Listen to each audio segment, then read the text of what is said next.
एक उम्मीद सुनहरे ख्वाबों की जो आपने देख रखे हैं अपने बच्चों के लिए, सुनहरे कल की सूरत में। उस सुनहरे कल के लिए हम संवारते हैं आपके बच्चों का मुस्तकबिल। यूनिक ग्रुप ऑफ इंस्टीट्यूशन गुज़िश्ता 33 वर्षों से दिखा रहा है रास्तों को मंजिल, उम्मीद को रोशनी, इल्म से अमल की रवायत, बच्चों के रोशन मुस्तकबिल का जामिन।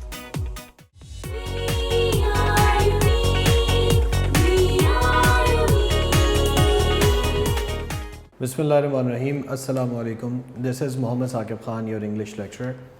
Dear students, how are you all? I hope you are doing good. And as always, before starting our today's lecture, I would like to share a Hadith Mubarakah with you. Hadith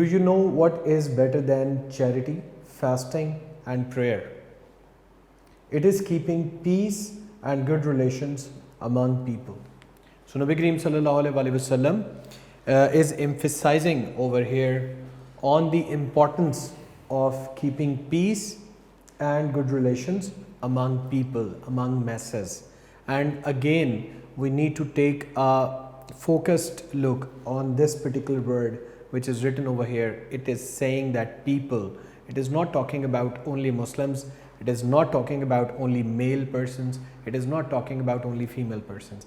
It is talking about people. So regardless of the religion, regardless of the color, regardless of the race, and regardless of the creed, this particular Hadith Mubarakah is talking about every human being is living on this earth. So we need to keep peace. What is peace? Peace is the state in which we tolerate each other, in which we do not say or we do not give or we do not offer harm to anybody around us, and we also expect the same from the other people who are living around us. Secondly, how we can manage good relations with the people around us. So to have or to create or to maintain good relations with the people around us, first we need to give them our moral and our ethical behavior, and we need to treat them with the morality and with ethics.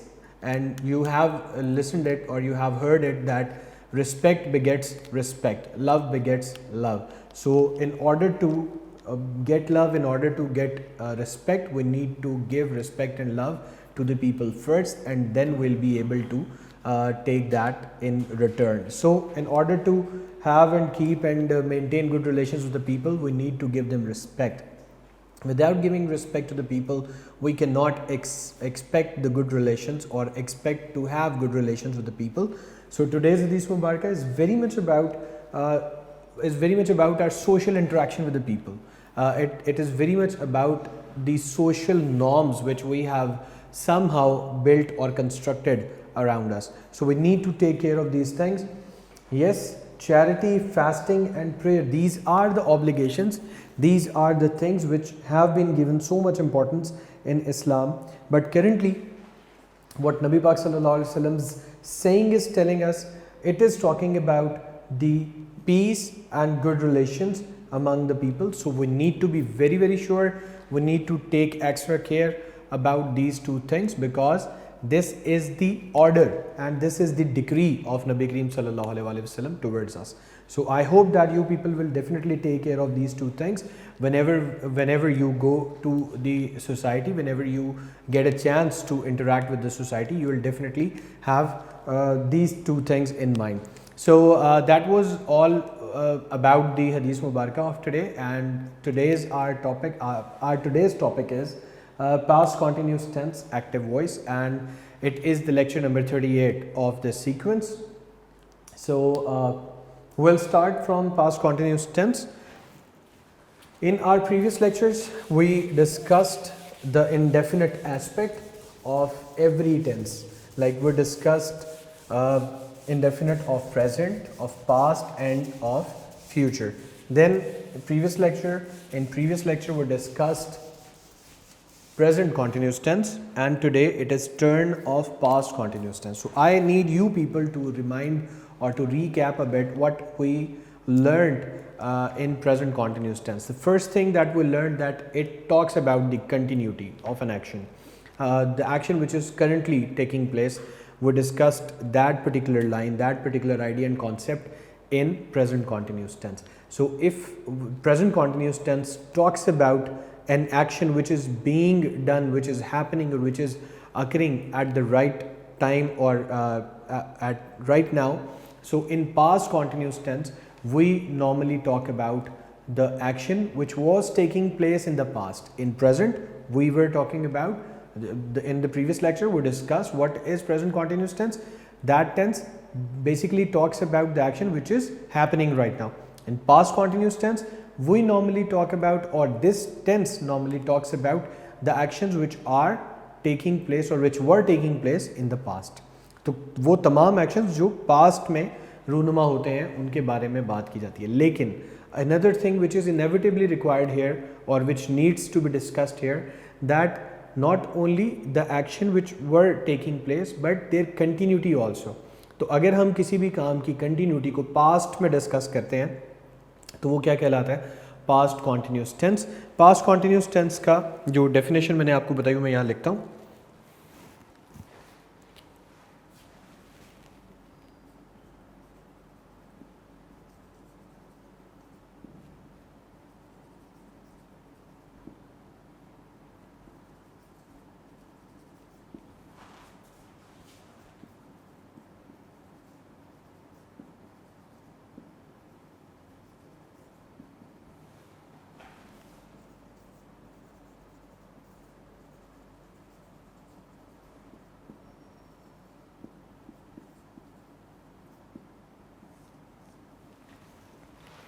So take a look by yourself what this definition is talking about. This tense talks about the continuity of any action in past. So whenever we talk about the continuity of any action in past, it means that we are referring towards past continuous tense. Past continuous tense हमेशा उस action के बारे में बात करेगा जिसका जारी रहना हम पास्ट में माजी में बयान करते हैं, इसको पास्ट कॉन्टिन्यूस टेंस कहते हैं.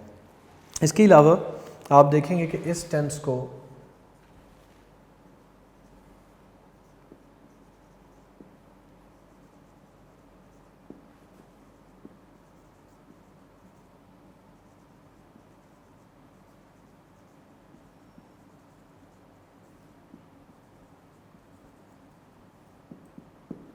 this tense is also used for storytelling.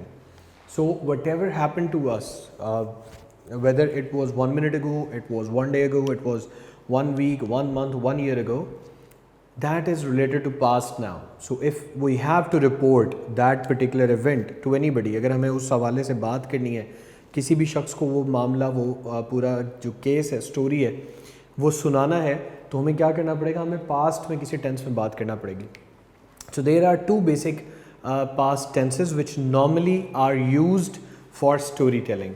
One is past indefinite that we previously discussed. The other one is past continuous tense. Just imagine कि अगर आपने किसी को बताना है कि कल रात 11 बजे आप क्या कर रहे थे, तो आप किस तरह से उसको बताएंगे? आप ये बताएंगे कि मैं टेलीविज़न देख रहा था, मैं खाना खा रहा था, या मैं सो रहा था. तो अब इन तीनों जो आपने एक्शंस, जो भी मुमकिन पॉसिबिलिटी थी, अगर आप उनको बताना चाह रहे थे तो आपको किस टेंस का सहारा लेना पड़ा?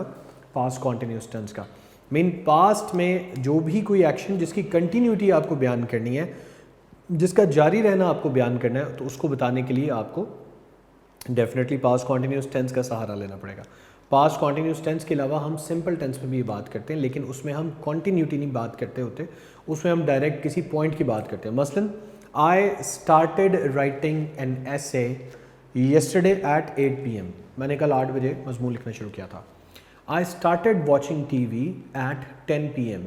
मैंने 10 बजे टीवी देखना शुरू किया था. My mother cooked breakfast at 10 AM sharp yesterday. कल एग्जैक्ट ठीक 10 बजे मेरी वालदा ने खाना तैयार कर लिया था, नाश्ता बना लिया. So this is what we are talking about a particular point in past. यहाँ पे हम पास्ट में एक ख़ास नुक्ते के बारे में बात कर रहे हैं. इन टेंसेज में ये जो मैंने मिसालें दी, इनमें आपको कोई कंटिन्यूटी दिखाई नहीं दे रही. खाना तैयार हो गया, टेलीविज़न देखना शुरू कर दिया, मजमून लिखना स्टार्ट कर दिया। इसमें आप कोई जारी रहने वाली बात नहीं कर रहे। जारी रहने वाली बात कहाँ होती है? व्हेन यू से के at 10 AM yesterday I was riding my bicycle, मैं अपनी साइकिल चला रहा था। I was playing cricket, I was watching my favourite show on television, I was taking my breakfast, I was helping my mother in the kitchen. तो ये वो particular examples हैं जिनकी आप बात कर रहे हैं कंटिन्यूटी की पास्ट के अंदर। तो whenever it comes to the story telling you need to take refuge in past continuous tense as well as in past indefinite tense. लेकिन कंटिन्यूटी की बात अगर होगी तो हम पास्ट कॉन्टीन्यूस टेंस की बात करेंगे। तो ये तो इसका इंट्रोडक्शन है, हम कहाँ कहाँ पर इसको इस्तेमाल करते हैं, उसके अलावा हम इसको देखते हैं।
Okay.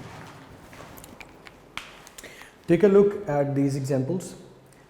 First हमें इसको समझना है continuity during period of time. जब हम किसी भी एक्शन की कंटिन्यूटी बताते हैं during a certain period of time, एक ख़ास दौरानिए जो वक्त का दौरानिया है उसके ख़ास वक्त के दौरानिए के दौरान अगर हम किसी भी काम की कंटिन्यूटी को बयान करते हैं, उसके जारी रहने को बयान करते हैं, तो भी वो पास्ट कॉन्टीन्यूस टेंस को ही रेफ़र करता है। मसलन ये मिसाल आप देख सकते हैं, Ali was playing all day. अब all day, what all day is all about, ये ऑल डे यहाँ पे क्या रेफ़र कर रहा है? It is referring to a period of time. ये एक पीरियड ऑफ टाइम को बयान कर रहा है। ऑल डे, पूरा दिन, तमाम दिन। And what Ali was playing is, Ali was playing is, ये हमारा पास्ट कॉन्टीन्यूस टेंस है। तो पास्ट कॉन्टीन्यूस टेंस ने एक पर्टिकुलर पीरियड ऑफ टाइम में भी कंटिन्यूटी ऑफ एक्शन बयान किया। इसी तरह अगर आप दूसरे जुमले में देखें, we were waiting for mangoes whole year. अब होल ईयर क्या है? पूरा साल। ये भी एक सर्टन पीरियड ऑफ टाइम है। And what is we were waiting? It is again past continuous tense. So I hope and I believe that it is not hard to understand कि was playing और were waiting क्यों past continuous tense में, because in previous tense which was present continuous tense we discussed कि whenever it comes to is, am, are and first form of the verb with ing addition that would be called as continuous, and if it is, am, are then it is present continuous tense, and if it is was and were then it is past continuous tense. अगर was और were होगा तो ये past continuous tense है। Same इसका structure है। Structure को हम इन डिटेल अभी आगे चल के डिस्कस करेंगे। क्या right now we are discussing कि where we use it and how we can form past continuous tense and at which places past continuous tense helps us in order to define the continuity of any action in the past. Right. इसी के नीचे लिखते हैं।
Okay.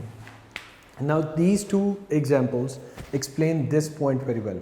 Continuity, I mean present continuous tense defines the continuity of any action during or at a certain point of time in past. किसी भी ख़ास मुकर्ररा point पे, नुक्ते पे किसी भी काम की कंटिन्यूटी को, उसके जारी रहने को, पहले हमने क्या कहा था, एक पीरियड ऑफ टाइम की बात की थी, एक लंबे अरसे के दौरान जो काम जारी रहा हमने उसकी बात की थी। यहाँ पर हम एक ख़ास नुक्ते के ऊपर जो काम जारी रहता है उसको अगर डिफ़ाइन करते हैं तो वो भी पास्ट कॉन्टीन्यूस टेंस की हेल्प से ही किया जा सकता है। मसलन इसकी एग्जांपल से फर्दर आपको बात एक्सप्लेन करूँगा मैं। Ali was getting ready, Ali तैयार हो रहा था फॉर पिकनिक एट 11 PM, 11 बजे अली पिकनिक के लिए तैयार हो रहा था। We were watching live match at 8 AM, हम सुबह 8 बजे लाइव मैच, उस वक्त जो लाइव मैच है वो देख रहे थे। अब देख रहे थे मीन्स कि ये वो काम है जो कि कंप्लीट नहीं हो गया, that particular action was going on at that time. So उसकी जो कंटिन्यूटी है वो हमने किस पॉइंट पे आकर बताई, 8 बजे। 8 बजे हमने इस काम की कंटिन्यूटी बता दी। ऊपर वाला काम जो तैयार होना था उसकी कंटिन्यूटी किस मुकाम पे, किस पॉइंट पे आके बताई, 11 बजे। So this is how past continuous tense defines the continuity of any action in the past, during or at a certain point of time in past। तो किसी भी ख़ास मखसूस टाइम में जो पास्ट में एक नुक्ता है उसके दौरान अगर आपने कंटिन्यूटी किसी भी काम की बयान करनी है तो वो पास्ट कॉन्टीन्यूस टेंस के तहत ही की जा सकती है। ये इसकी जो यूजेज है और इसके अलावा जो इसका इंट्रोडक्शन है जहाँ पे आप इन पास्ट कॉन्टीन्यूस टेंस को इन अलामात के ज़रिए से और इन एग्जाम्पल्स के ज़रिए से आइडेंटिफाई भी कर सकते हैं कि ये पास्ट कॉन्टीन्यूस टेंस की बात हो रही है, किसी और टेंस की बात नहीं हो रही।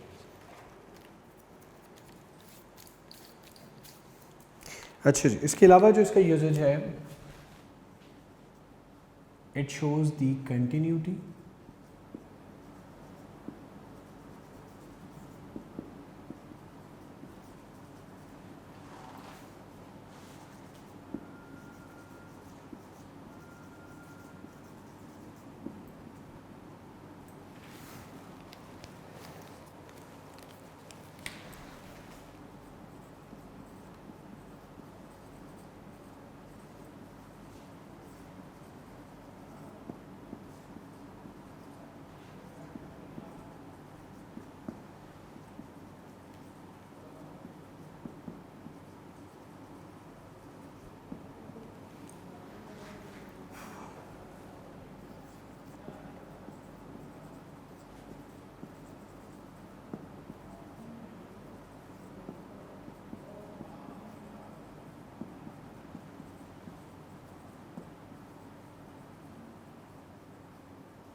Okay. Just have a look at this point. Continuity, ये किस चीज़ की कंटिन्यूटी, अमन काम की कंटिन्यूटी कब बताता है, जब उस काम को इंटरप्ट कर दिया जाए, उसमें मुदाखलत पैदा कर दी जाए, उसमें गड़बड़ पैदा कर दी जाए।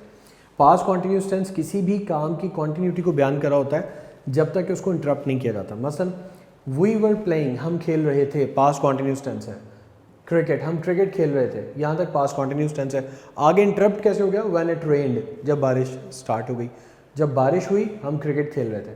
दूसरा पॉइंट, इट वॉज रेनिंग, बारिश हो रही थी, व्हेन वी एट समोसास, जब हमने समोसे खाए। तो अब यहाँ पर आप देखते हैं कि ये कंटिन्यूटी है लेकिन इसको इंटरप्ट कर रहा है ये वाला एक्शन। यहाँ पे we were playing cricket, cricket खेलना कंटिन्यूटी है लेकिन इसको इंटरप्ट कर रहा है व्हेन इट रेन। तो जहाँ भी कंटिन्यूटी है अगर उसको किसी भी तरह से इंटरप्ट कर दिया जाता है तो उस अमल को भी वजाहत के साथ बयान करता है पास्ट कॉन्टीन्यूस टेंस। अच्छा,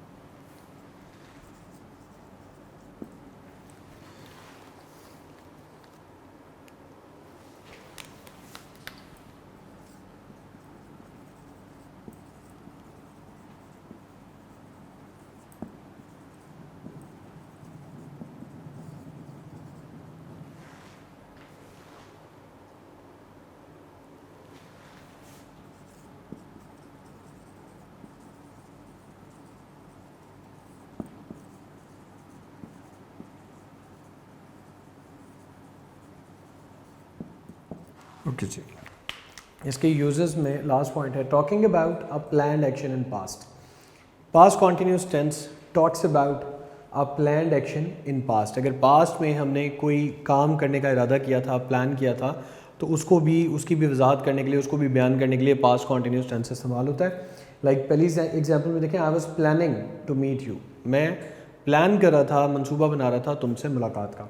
I was looking for a suggestion, मैं इंतज़ार कर रहा था एक तजवीज़ का।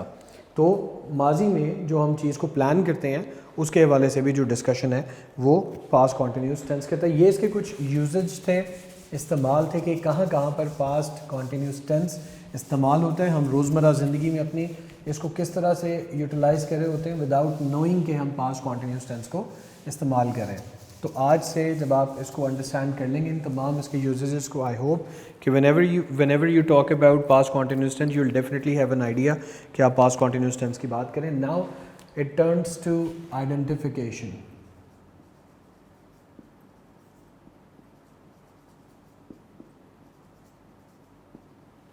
अच्छा, ये आइडेंटिफिकेशन जो है इन इंग्लिश कर लेते हैं पहले, फिर उसके बाद इसको इन उर्दू करेंगे।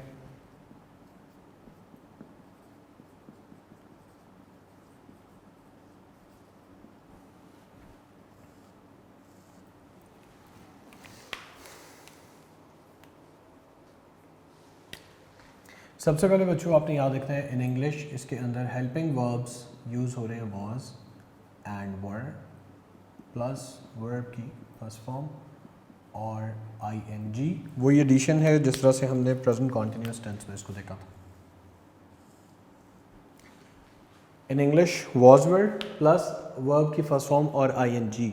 अगर ये लिखा हुआ आ रहा है तो हम आइडेंटिफाई करेंगे कि पास्ट कॉन्टिन्यूस टेंस का जुमला है। इसकी एग्जांपल हम देख लेते हैं। I was playing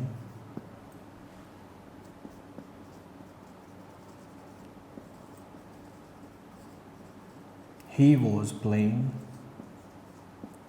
she was playing, it was playing, you. इसमें आपने याद रखना है कि जो यू है सेकंड पर्सन है, ये सिंगुलर और प्लूरल दोनों केसेस में इसके साथ हेल्पिंग वर्ब वर लगता है, वर WER। You were playing, they were playing. और अगर इसमें सिंगुलर नेम है तो वो वॉज के साथ आ जाएगा, प्लूरल नेम है यानी कि मजमुआ है तो वो वर के साथ आ जाएगा। तो जहाँ कहीं पे भी आपको सेंटेंस में नज़र आ जाए कि वॉज या वर लगा हुआ है और उसके बाद वर्ब की फर्स्ट फॉर्म के साथ आईएनजी लगा हुआ है, तो ये इसकी इंग्लिश में आइडेंटिफिकेशन है। अंग्रेज़ी में अगर जुमला इस तरह से लिखा हुआ है तो यू नीड टू अंडरस्टैंड कि ये पास्ट कॉन्टिन्यूस टेंस का जुमला है, इसको पास्ट कॉन्टिन्यूस टेंस के अकॉर्डिंगली हमने ट्रीट करना है। ये सबसे बड़ी इसकी निशानी है। आगे हो सकता है उसमें टाइम मेंशन किया गया हो कि कल ये हो रहा था, पिछले साल ये हो रहा था, लेकिन जो सबसे बड़ी इसकी वाज़े निशानी है, वाज़े जो इसकी पहचान है वो ये कि वॉज या वर के साथ आप वर्ब की फर्स्ट फॉर्म के साथ आईएनजी लगा हुआ देख लें तो ये पास्ट कॉन्टिन्यूस टेंस की पहचान है इंग्लिश में। Now will move forward towards its identification in Urdu. Urdu में हम देखते हैं कि जुमला किस तरह से लिखा हो तो हम उसको पहचान सकते हैं कि ये पास्ट कॉन्टिन्यूस टेंस का जुमला है।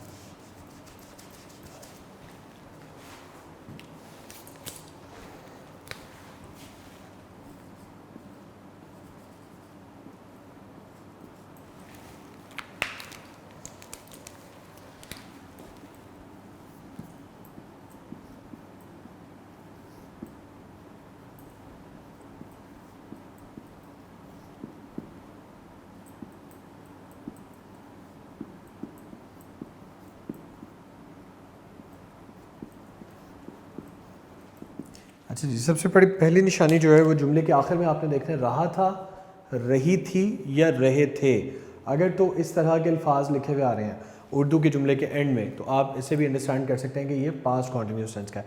आपको याद होगा कि हमने जब प्रेजेंट कॉन्टिन्यूस टेंस किया था तो उसमें हमने सीखा था कि रहा है, रहे, रही है, रहे हैं, रहा हूँ, रही हूँ वगैरह आता है, तो उसको हमने ट्रीट कर लिया था प्रेजेंट कॉन्टिन्यूस टेंस में। इसमें भी रहा, रही, रहे तो सेम है। है और हूँ की जगह पर था, थी और थे आ गए हैं। तो इसका मतलब है कि पास्ट कॉन्टिन्यूस टेंस में और प्रेजेंट कॉन्टिन्यूस टेंस में सिर्फ और सिर्फ हेल्पिंग वर्ब्स का फ़र्क है, इसके अलावा इसमें कोई और डिफरेंस नहीं है। सेंटेंस स्ट्रक्चर दोनों के ऑलमोस्ट सेम। तो इसकी भी एग्जांपल हम देख लेते हैं कि ये किस तरह से एग्जांपल होती है इसकी।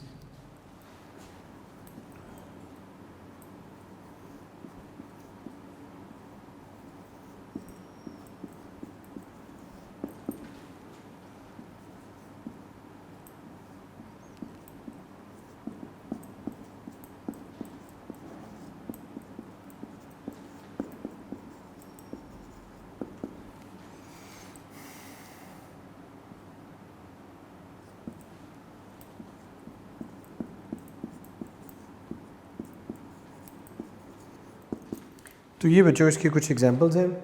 वो खाना खा रहा था, हम बारिश का इंतज़ार कर रहे थे, वो बाज़ार जा रहे थे। तो अगर आप इसको नोट कर लें तो पहले सेंटेंस में भी रहा था, रहे थे और रहे थे। अगर हम इसको फेमिनिन में लेके जाना चाहते हैं तो वो बाज़ार जा रही थी। तो इस तरह से भी आप इसको अंडरस्टैंड कर सकते हो। जहाँ जहाँ जुमले के एंड में ये वाले जो हाईलाइटेड हैं ब्लू में, ये वाले लफ्ज़ लिखे हुए आ जाएं उर्दू के जुमले में, तो आपने इसको अंडरस्टैंड कर लेना है कि ये टेंस पर्टिकुलरली किसकी बात कर रहा है, पास्ट कॉन्टिन्यूस टेंस की बात कर रहा है। ये इसकी उर्दू में आइडेंटिफिकेशन थी, पहले हमने इसकी इंग्लिश में आइडेंटिफिकेशन की थी।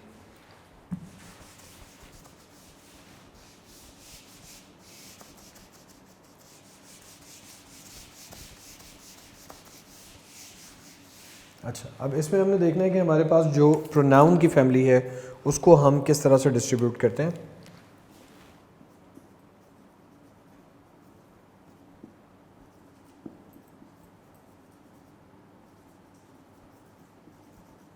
Things to remember. First of all हमें पता है इसमें कि मेन वर्ब कौन सी यूज़ होती है। तो मेन वर्ब इसमें बच्चों हमेशा फर्स्ट फॉर्म ऑफ वर्ब इस्तेमाल होगी, प्लस इसमें हम एडिशन करेंगे किसका, आईएनजी का। लाइक हमने कल जिस तरह से बात की थी उसी तरह से अगर हम बात करें मेक, तो इसके साथ मिलकर ये क्या हो जाएगा, मेकिंग। आपको ये ई जो है वो ड्रॉप करना पड़ेगा। तो वर्ब की फर्स्ट फॉर्म प्लस आईएनजी जो है वो ये बन जाएगा। इसी तरह अगर हम इसकी एक और एग्जांपल ले लें, गो, तो वो इसके साथ मिलकर क्या हो जाएगा, गोइंग। इसी तरह डू, वो क्या बन जाएगा, डूइंग। तो ये कुछ एग्जांपल्स हैं जिस तरह से हम वर्ब की फर्स्ट फॉर्म को आईएनजी के साथ चेंज करते हैं। कल हमने एक और बात की थी कि अगर वन सिंगल सिलेबल वर्ड है और उसके दरमियान में वोवल है और एंड पे कॉन्सोनेंट साउंड आता है, जैसे हमने मिसाल दी थी सिट की, तो हमें एंड वाला जो कॉन्सोनेंट है उसको हमें डबल करना पड़ेगा। ये भी एक बार आप इसको दोबारा से अंडरस्टैंड कर लीजिए। तमाम जितने भी कॉन्टिन्यूस टेंसेज हैं उनमें जाहिर है कि ये रूल बार बार अप्लाई होगा। सिट सिटिंग हो जाएगा, गेट गेटिंग हो जाएगा, रन रनिंग हो जाएगा, लेट लेटिंग हो जाएगा। ये सारी एग्जांपल्स कल हमने की थी। यहाँ तक तो इसको अंडरस्टैंड करना है कि वर्ब की फर्स्ट फॉर्म प्लस आईएनजी है जो कि इसकी सबसे बड़ी निशानी है। उसके बाद हमने देखना है जो चीज़ याद रखने की, वो है इसके हेल्पिंग वर्ब्स।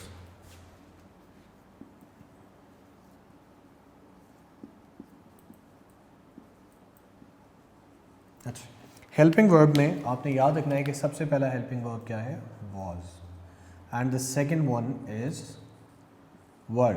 अब आपने यहाँ पर डिस्ट्रीब्यूशन इसकी देखनी है कि वॉज के साथ हमारे प्रोनाउन की कौन सी फैमिली आती है और वर के साथ प्रोनाउन की कौन सी कैटेगरी जो है वो एसोसिएटेड है। तो सबसे पहले आई के साथ याद रखना है, यहाँ पे वॉज जो है वो आई के साथ आएगा। इसके बाद जो थर्ड पर्सन है हमारे, he she it, and singular name, जो सिंगुलर नेम है उसके साथ भी वॉज आएगा। तो I was, he was, she was, it was, and जो भी कोई पर्टिकुलर नेम है लाइक अली, अली वॉज। अब हम वर को देखते हैं कि वर के साथ कौन कौन सी फैमिली आती है। तो we, you, they, and plural names, यानी कि एक से ज़्यादा नाम जो है। अब आपने याद रखना है कि यू अगर सिंगुलर भी आ रहा है, एक बंदे की बात भी हो रही है यू में, सेकंड पर्सन में, तो भी इसके साथ हेल्पिंग वर्ब वर ही आएगा। तो you were, we were, they were and names were. तो इस तरह से आपने याद रखना है हेल्पिंग वर्ब को हमने किस तरह से डिस्ट्रीब्यूट करना है। Was, I was, he was, she was, it was, and name, जो भी एक सिंगुलर नाम होगा। इसी तरह we were, you were, they were and names were, these are the things to remember. आपने इनको इसी तरह से याद रखना है क्योंकि past continuous tense is all about the helping verbs, because we have already known कि इसमें वर्ब की फर्स्ट फॉर्म प्लस आईएनजी जो है एडिशनल फॉर्म लगा के हम इसको बनाते हैं कॉन्टिन्यूस टेंस में। What makes the difference between present continuous tense, past continuous tense and future continuous tense? So it is just the helping verbs which differentiate these three tenses from each other. तो वो जहाँ भी आपने इनका फ़र्क तलाश करना है वहाँ पे सिर्फ हेल्पिंग वर्ब को आप चेंज करके इनको एक दूसरे से कन्वर्ट कर सकते हैं, चेंज कर सकते हैं या डिफ्रेंशिएट कर सकते हैं। यहाँ तक हमने इसकी सारी आइडेंटिफिकेशन और इसके अलावा इसका जो इंट्रोडक्शन था और इसके जो यूजेज थे वो हमने कर लिए हैं। अब हम इसके सिंपल जो स्ट्रक्चर है उसकी जाने बढ़ते हैं कि सिंपल स्ट्रक्चर जो है उसको हम किस तरह से डील करते हैं। उसके लिए फिर साथ ही साथ हम उसका स्ट्रक्चर जो है वो भी यहाँ पे लिखेंगे। तो सबसे पहले हम बात कर रहे हैं सिंपल सेंटेंसेस की। स्ट्रक्चर लिखते हैं जी। सबसे पहले हमारे पास सब्जेक्ट, इसके बाद उसी तरह helping verb, then verbs first form and ING, ये एडिशन है, एंड देन इट्स ऑब्जेक्ट। मिसाल हम एक लिख लेते हैं।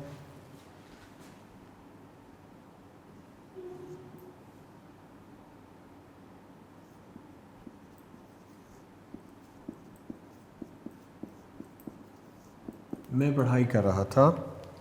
अब हम अपने उसी तरह से जो डिस्ट्रीब्यूशन करते हैं हम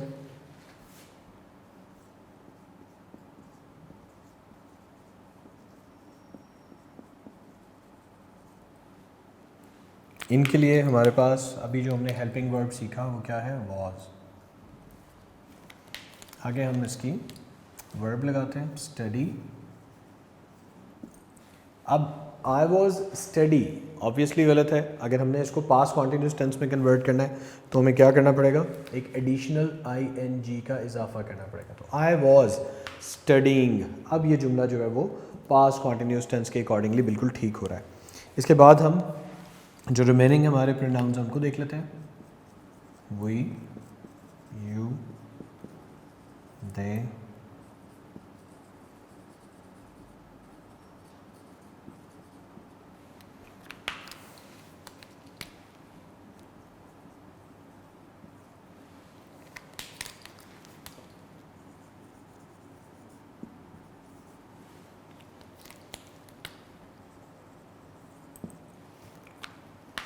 अब बच्चों मैं इनको रिलेट कर देता हूँ।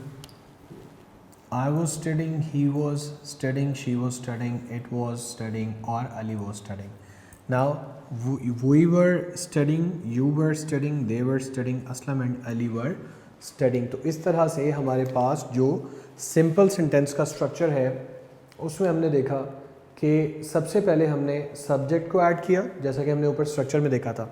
इस स्ट्रक्चर को देखें, सबसे पहले सब्जेक्ट ऐड किया, उसके बाद हेल्पिंग वर्ब ऐड किया, वर्ब की first form study in black जो मैंने ब्लैक में लिखा हुआ है, एंड देन आईएनजी वैसे ही मैंने साथ लगा दिया और ऑब्जेक्ट इसमें कोई था नहीं इसलिए यहाँ पे लगाने की ज़रूरत नहीं पड़ी। इसी तरह अगर हम प्लूरल में देखते हैं जो कि वर्ब के साथ इस्तेमाल होते हैं, तो सबसे पहले सब्जेक्ट, देन हेल्पिंग वर्ब, उसके बाद वर्ब की फर्स्ट फॉर्म और आईएनजी। अब आप इस तरह एक बार गौर से देखें, आई was studying, he was studying, she was studying, it जो भी नॉन ह्यूमन और नॉन लिविंग चीज़ें उनके साथ आता है और जो नेम है उसके साथ। तो ये स्ट्रक्चर जो है आपने सिंपल के लिए हमेशा फॉलो करना है। नेक्स्ट, जब भी हमारे पास प्लूरल आएगा तो हम वॉज की जगह पे वर्ब चेंज कर देंगे, बस इसके अलावा इसमें और कोई चेंज नहीं है। तो अभी तक पास्ट कॉन्टिन्यूस टेंस के हवाले से अगर हम देखें तो हमने एक तो इसका इंट्रोडक्शन समझा। इंट्रोडक्शन क्या था कि ये किसी भी ऐसे एक्शन की कॉन्टीन्यूटी को बयान करता है जिसकी कॉन्टीन्यूटी जो है वो पास्ट में हो। पास्ट में किसी भी जारी रहने वाले काम को अगर आप बयान करते हैं तो पास्ट कॉन्टिन्यूस टेंस कहलाता है। हमने इसको किस तरह से देखा था कि past continuous tense talks about the continuity of any action in the past. तो अगर किसी भी ऐसे काम की जिसकी पास्ट में कॉन्टीन्यूटी हो उसको डिस्कस किया जाए, that will be called as past continuous tense. इसके बाद हमने कहा था कि स्टोरी टेलिंग के लिए इस्तेमाल होता है, या it reports on going actions in the past. Past में जो काम जारी चल रहे हैं उनके बारे में बात करता है। फिर हमने कहा था कि ख़ास पीरियड ऑफ टाइम की बात करता है। उस ख़ास पीरियड ऑफ टाइम में अगर आपके काम की कॉन्टीन्यूटी है, अगर काम जारी है, तो भी पास्ट कॉन्टिन्यूस टेंस की इसकी बात करता है। जिसकी एग्जांपल हमने लिखी थी, Ali was sleeping all the day, और इसके अलावा एक और एग्जांपल थी कि they were playing all the day, they were playing whole year, we were waiting for mangoes all the year. तो यहाँ पे इस किस्म की एक ख़ास पर्टिकुलर पीरियड ऑफ टाइम के दौरान अगर काम की कॉन्टीन्यूटी है तो हम उसकी बात करते हैं पास्ट कॉन्टीन्यूस टेंस में। अगर किसी ख़ास पॉइंट ऑफ टाइम में, पास्ट में, माजी में, किसी ख़ास नुक्ते के ऊपर अगर आपने अपने काम के जारी रहने को मिसाल के तौर पे बयान करना है या आपने रिपोर्ट करना है, तो वो भी पास्ट कॉन्टीन्यूस टेंस के बारे में के हवाले से ही बात की जाएगी। Like we were playing at 11 PM, we were watching television at 8 PM या 8 AM, ये हमने सारी बात की। इसके अलावा हमने कहा था कि एक प्रॉपर जो प्री प्लान्ड या जो माजी में प्लान की जाती है चीज़, उसके बारे में अगर आप बात करते हैं तो वो भी हम पास्ट कॉन्टीन्यूस में करेंगे, जैसे I was planning to meet you. इसके अलावा हमने कहा था कि अगर किसी भी काम की कॉन्टीन्यूटी को इंटरप्ट कर दिया जाता है माजी में, तो भी पास्ट कॉन्टीन्यूस टेंस ही उस हवाले से बात करता है, उसके लिए भी पास्ट कॉन्टीन्यूस टेंस को ही इस्तेमाल किया जाता है। मसलन we were playing cricket when it rained, तो जब बारिश हुई या जब हम क्रिकेट खेल रहे थे तब बारिश हुई, तो यानी कि उसको जो इंटरप्ट किया, इसको हम इस तरह से भी ले सकते हैं, we were playing cricket when his mother called him, जब उसकी वालदा ने उसको बुला लिया तो हम क्रिकेट खेले। तो यानी कि जो कंटिन्यूटी है काम की, उसको जब इंटरप्ट किया जाए तो भी वो बात जो है वो बयान की जाती है पास्ट कॉन्टीन्यूस टेंस में। इसके बाद हमने इसकी आइडेंटिफिकेशन इन इंग्लिश देखी, फिर आइडेंटिफिकेशन इन उर्दू देखी, वो हमने इन डिटेल लिखी भी थी कि रहा था, रहे थे, रही थी वगैरह आ जाए तो वो पास्ट कॉन्टीन्यूस टेंस है अगर उर्दू में जुमले के आखिर में लिखा जाए। और अगर वॉज वर्ब के साथ वर्ब की फर्स्ट फॉर्म इस्तेमाल हो रही है तो फिर वर्ब की फर्स्ट फॉर्म प्लस ING इस्तेमाल हो रही है तो पास्ट कॉन्टीन्यूस टेंस है। ये इंग्लिश में इसकी डेफिनेशन थी या आइडेंटिफिकेशन थी। इसके बाद बच्चों हमने जो हेल्पिंग वर्ब, जो इसमें 2 हेल्पिंग वर्ब इस्तेमाल होते हैं वॉज और वर, उनकी प्रॉपर ग्रुपिंग की कि उसके साथ साथ कौन से प्रोनाउंस हैं वो इस्तेमाल होते हैं। एंड देन फिर हमने जो सिंपल इसका स्ट्रक्चर था, सिंपल सेंटेंसेस का, वो हमने डिस्कस किया। तो ये पास्ट कॉन्टीन्यूस टेंस के हवाले से आज के हमारे लेक्चर नंबर 38 में हमने सारी चीज़ें कवर की हैं। नेक्स्ट इसका जो रिमेनिंग पार्ट है पास्ट कॉन्टीन्यूस टेंस का, वो हम अपने लेक्चर नंबर 39 में उसको डील करेंगे। इसमें एक चीज़ आपने याद रखनी है कि ये पेज नंबर 244 पे आपके नोट्स पे अवेलेबल है, पेज नंबर 244। तो ज़रूर पेज नंबर 244 पे जाके इन जो पूरी डिटेल है पास्ट कॉन्टीन्यूस टेंस के हवाले से उनको गो थ्रू करें, 2 से 3 बार पढ़ें, अपना एक कॉन्सेप्ट डेवलप करें, एक अंडरस्टैंडिंग डेवलप करें, ताकि आपको इन फ्यूचर भी जो आपके टेंसेस हैं वो ना भूलें। दूसरी इसमें सबसे इंपॉर्टेंट बात जो आपको बतानी है वो ये है कि ये तमाम चूँकि जो डिटेल्स हैं, तमाम जो स्टडी अभी तक आपकी चल रही है वो नोट्स की लाइट्स में चल रही है, वो हम नोट्स के हवाले से कर रहे हैं। तो नोट्स आपने हर सूरत हासिल करने हैं। आपने नोट्स जो हैं वो ख़रीदने के लिए आप किसी भी करीबी कैंपस में, बल्कि ज़्यादा बेहतर है कि आप अपने रिस्पेक्टिव कैंपस में आ जाएं, वहाँ पे तमाम नोट्स जो हैं वो अवेलेबल हैं आपकी सहूलत के लिए। वहाँ से आप तमाम नोट्स जो हैं वो अपनी कलेक्शन जो है वो हासिल करें, ताकि आपको जब भी कोई भी टीचर किसी भी सब्जेक्ट के हवाले से पढ़ा रहे हो तो आपको उस हवाले से कोई दिक्कत का सामना ना करना पड़े। नेक्स्ट लेक्चर तक के लिए मुझे इजाज़त दें, अपना भरपूर ख्याल रखें। अल्लाह हाफ़िज़।